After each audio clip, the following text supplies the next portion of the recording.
ओम शांति। आज 13 नवंबर 2020 बाबा के महावाक्य है, मीठे बच्चे, यह भूल भुलैया का खेल है। तुम घड़ी घड़ी बाप को भूल जाते हो। निश्चय बुद्धि बनो तो इस खेल में फंसेंगे नहीं। प्रश्न है, कयामत के समय को देखते हुए तुम बच्चों का कर्तव्य क्या है? उत्तर है, तुम्हारा कर्तव्य है अपनी पढ़ाई में अच्छी रीति लग जाना और बातों में नहीं जाना है। बाप तुम्हें नैनों पर बिठाकर गले का हार बनाकर साथ ले जाएंगे।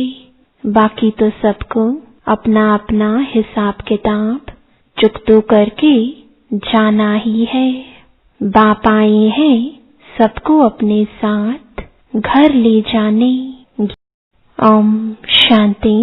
रूहानी बाप रूहानी बच्चों को बैठ समझाते हैं, भारत खास और दुनिया आम सब विश्व में शांति चाहते हैं। अब यह तो समझना चाहिए, जरूर विश्व का मालिक ही विश्व में शांति स्थापन करते हैं। गॉड फादर को ही पुकारना चाहिए कि आकर विश्व में शांति फैलाओ।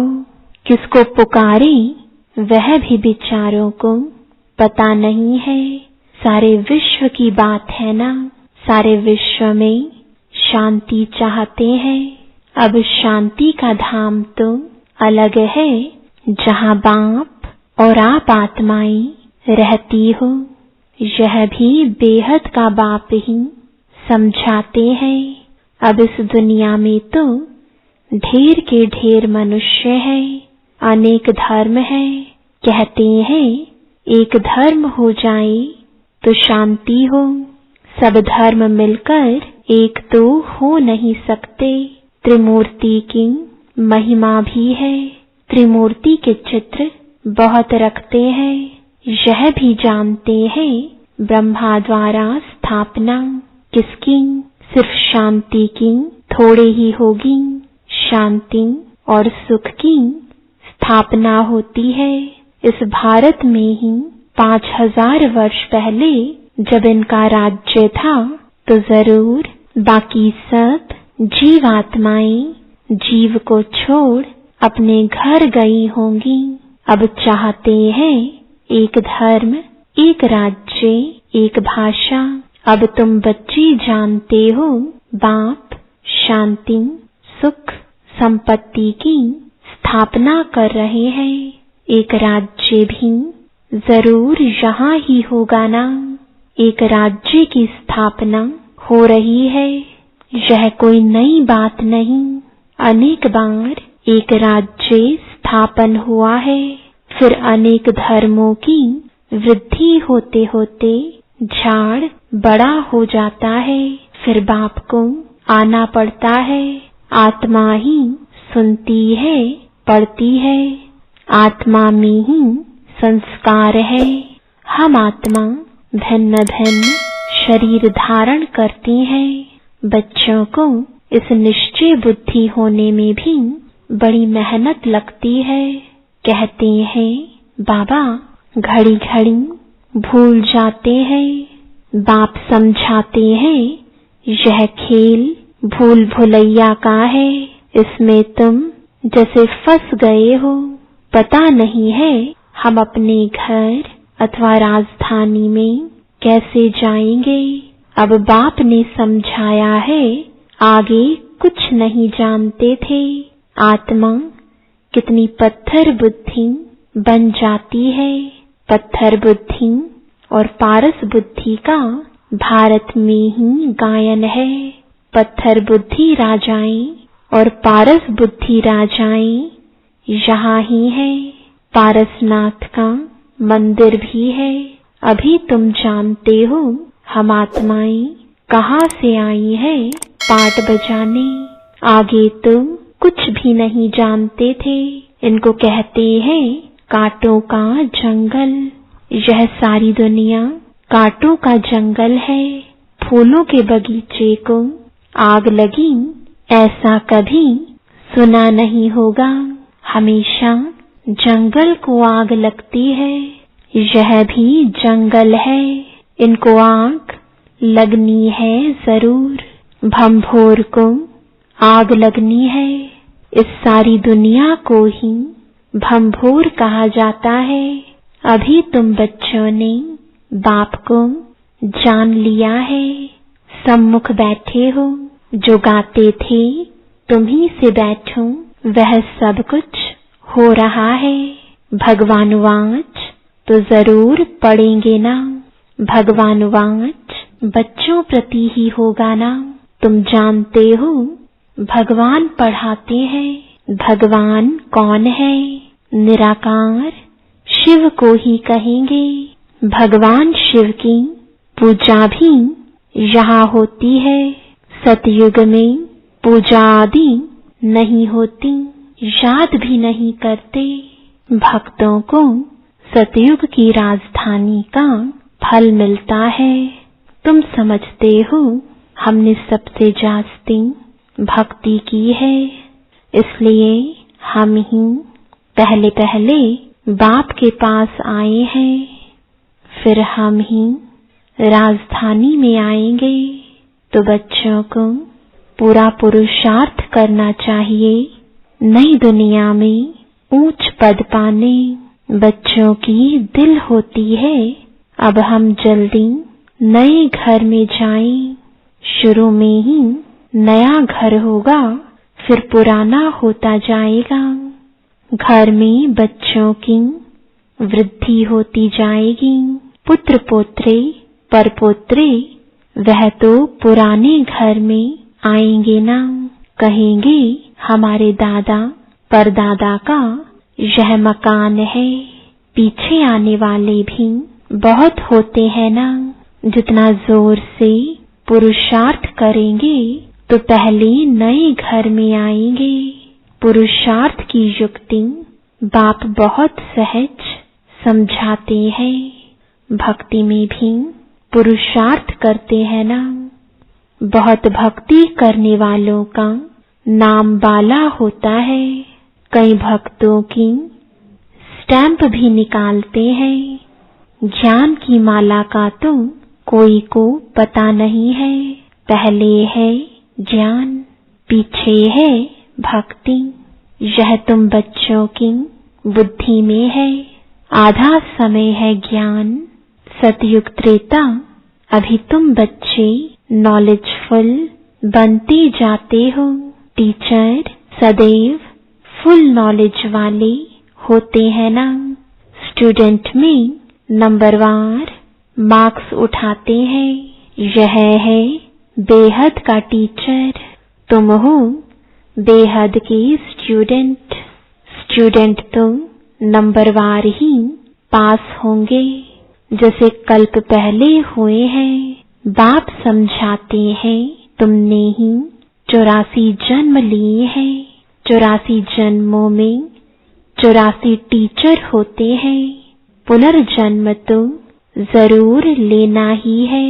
पहले जरूर सतोप्रधान दुनिया होती है, फिर पुरानी तमोप्रधान दुनिया होती है। मनुष्य भी तमोप्रधान होंगे ना। झाड़ भी पहले नया सतोप्रधान होता है। नए पत्ते बहुत अच्छे अच्छे होते हैं। यह तो बेहद का झाड़ है। धीर धर्म है। तुम्हारी बुद्धि अब बेहद तरफ जाएगी। कितना बड़ा झाड़ है। पहले पहले आदि सनातन देवी देवता धर्म ही होगा, फिर वैरायटी धर्म आएंगे। तुमने ही 84 वैरायटी जन्म लिए हैं। वह भी अविनाशी है। तुम जानते हो कल्प कल्प 84 का चक्र हम फिरते रहते हैं। 84 के चक्र में हम ही आते हैं। 84 लाख जन्म कोई मनुष्य की आत्मा नहीं लेती है। वह तो वैरायटी जानवर आदि ढेर है, उनकी कोई गिनती भी नहीं कर सकते। मनुष्य की आत्मा ने 84 जन्म लिए हैं, तो यह पाठ बजाते बजाते एकदम जैसे टायर्ड हो गए हैं, दुखी बन गए हैं। सीढ़ी उतरते सतो प्रधान से तमो प्रधान बन गए हैं। बाप फिर तमो प्रधान से सतो प्रधान बनाते हैं। बाप कहते हैं, मैं तमो प्रधान शरीर, तमो प्रधान दुनिया में आया हूँ। अब सारी दुनिया तमो प्रधान है। मनुष्य तो ऐसे कह देते हैं, सारे विश्व में शांति कैसे हो। समझते नहीं कि विश्व में शांति कब थी। बाप कहते हैं, तुम्हारे घर में तो चित्र रखे हैं ना, इनका राज्य था तो सारे विश्व में शांति थी। उनको स्वर्ग कहा जाता है। नई दुनिया को ही हेवन, गोल्डन एज कहा जाता है। अभी ये पुरानी दुनिया बदलनी है। वह राजधानी स्थापन हो रही है। विश्व में राज्य तो इनका ही था।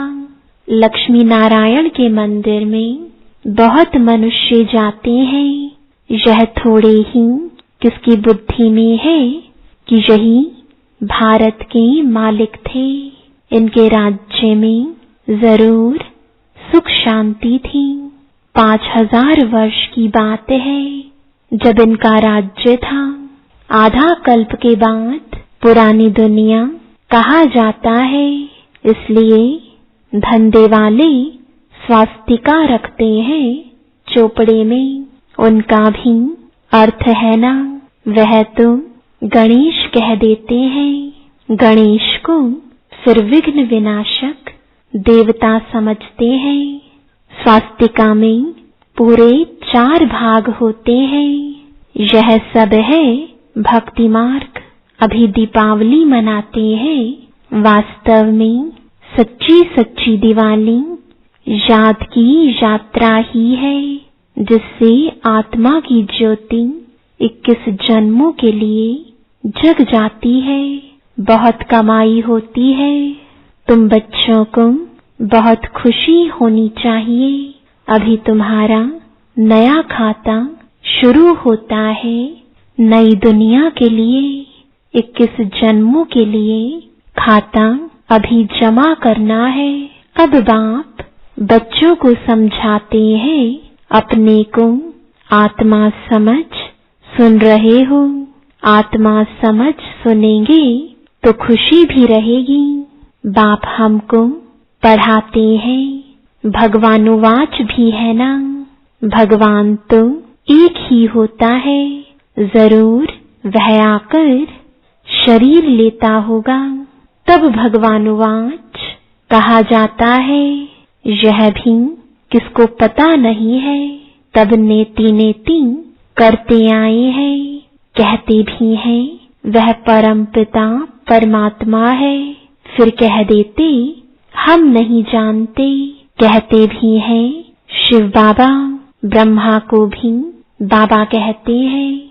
विष्णु को कभी बाबा नहीं कहेंगे। प्रजापिता तुम बाबा ठहराना, तुम हो बीके। प्रजापिता नाम न होने से समझते नहीं है।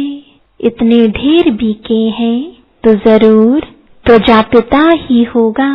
इसलिए प्रजापिता अक्षर जरूर डालो तो समझेंगे प्रजापिता तो हमारा ही बाप ठहरा। नई सृष्टि जरूर प्रजापिता द्वारा ही रची जाती है। हम आत्माएं भाई भाई हैं, फिर शरीर धारण कर भाई बहन हो जाते। बाप के बच्चे तो अविनाशी हैं, फिर साकार में बहन भाई चाहिए। तो नाम है प्रजापिता ब्रह्मा, परंतु ब्रह्मा को कोई हम याद नहीं करते। याद लौकिक को करते और पारलौकिक को करते हैं। प्रजापिता ब्रह्मा को कोई याद नहीं करते, दुख में बाप का सिमरण करते हैं। ब्रह्मा का नहीं कहेंगे हे भगवान, हे ब्रह्मा नहीं कहेंगे। सुख में तुम किसी को भी याद नहीं करते हैं, वहाँ सुख ही सुख है। यह भी किसको पता नहीं है। तुम जानते हो इस समय है 3 बाप। भक्ति मार्ग में लौकिक और पारलौकिक बाप को याद करते हैं। सतयुग में सिर्फ लौकिक को याद करते हैं। संगम पर तीनों को याद करते हैं। लौकिक भी है परंतु जानते हैं वह है हद का बाप। उनसे हद का वर्षा मिलता है।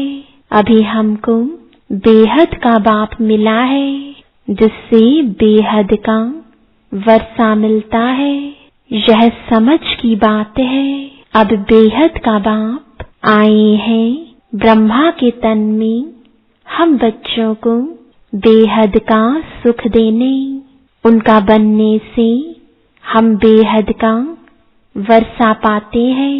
यह जैसे दादे का वर्षा मिलता है ब्रह्मा द्वारा, वह कहते हैं वर्षा तुमको मैं देता हूँ, पढ़ाता मैं हूँ, ज्ञान मेरे पास है।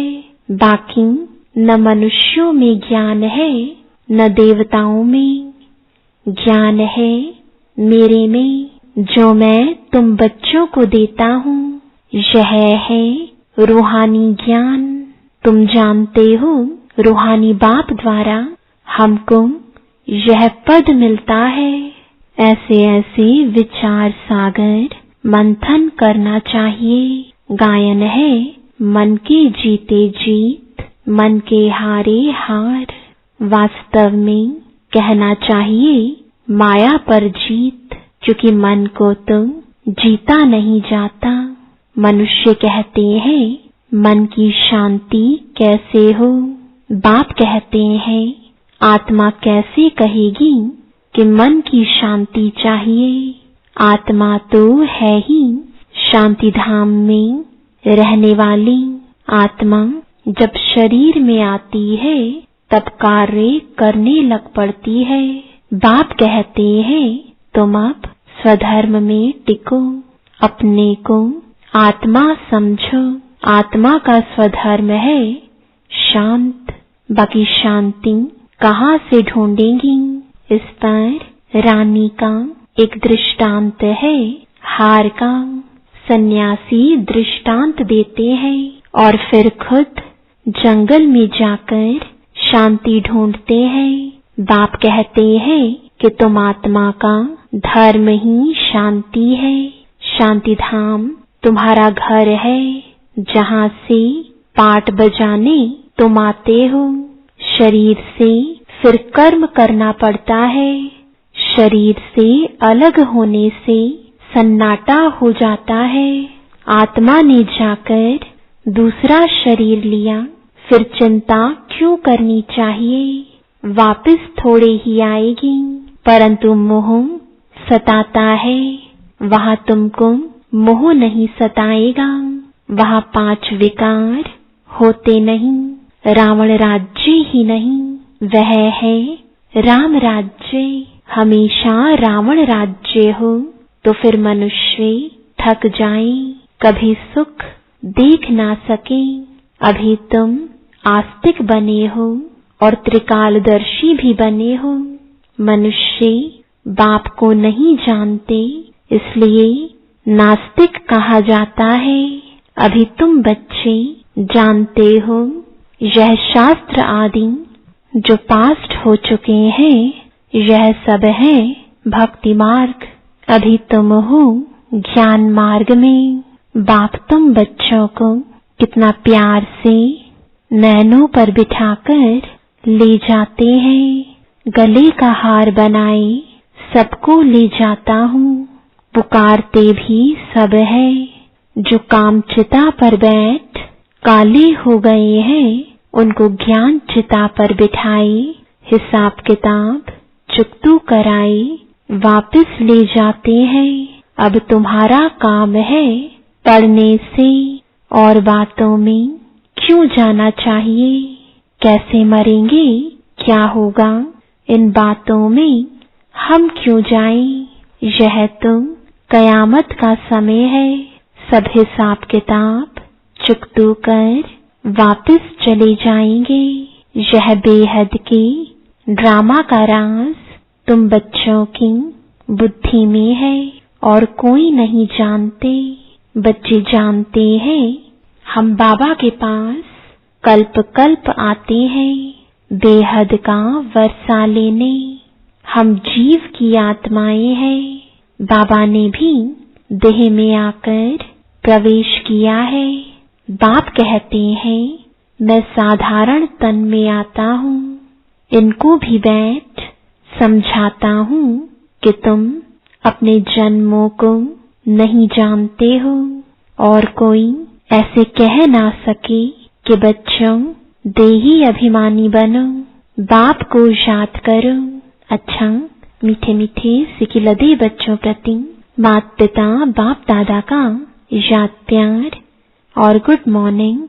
रूहानी बाप की रूहानी बच्चों को नमस्ते। रूहानी बच्चों की रूहानी बाप दादा को गुड मॉर्निंग और नमस्ते। धारणा के लिए मुख्य सार है, पहला, याद की यात्रा में रहकर सच्ची सच्ची दीपावली रोज मनानी है। अपना नया खाता 21 जन्मों के लिए जमा करना है। दूसरा, ड्रामा के राज को बुद्धि में रख पढ़ाई के सिवाय और किसी भी बात में नहीं जाना है। सब हिसाब किताब चुकतू करने हैं। वरदान है लगन की अग्नि द्वारा एक दीप से अनेक दीप जगाने वाले सच्चे सेवाधारी भव। जैसे दीपावली पर एक दीप से अनेक दीप जगाते दीपमाला मनाते हैं, दीप में अग्नि होती है। ऐसे आप दीपकों में लगन की अग्नि है। अगर एक एक दीपक की एक दीपक के साथ लगन लग गई तो यही सच्ची दीपमाला है। तो देखना है कि हम दीपक लगन लगाकर अग्नि रूप बनने वाले अपनी रोशनी से अज्ञानता का अंधकार मिटाने वाले ही सच्चे सेवाधारी हैं। स्लोगन है, एक बल एक भरोसा। इस पाठ को सदा पक्का रखो।